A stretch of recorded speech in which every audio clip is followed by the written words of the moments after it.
ایک دن پنکی اپنے بابا کے ساتھ جنگل گھومنے جاتی ہے۔ اچانک کشتی کا بیلنس خراب ہوتا ہے اور وہ پانی میں گر جاتی ہے۔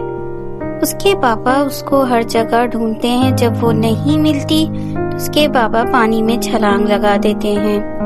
وہاں ایک بہت بڑا سانپ ہوتا ہے جو کہ پنکی کو نظر آتا ہے۔ پنکی ڈر کے چیختی ہے۔ اس کے پاپا دیکھ لیتے ہیں۔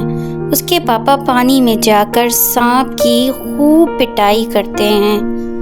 وہ اس کو خوب مارتے ہیں اور اتنا مارتے ہیں کہ آخر کار وہ سانپ مر جاتا ہے۔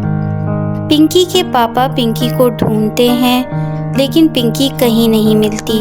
آخر کار پنکی ان کو نظر آ جاتی ہے اور پنکی کے پاپا پنکی کی طرف تیزی سے جاتے ہیں اور پنکی بھی اپنے پاپا کی طرف دوڑ کر ان کے گلے سے لگ جاتی ہے۔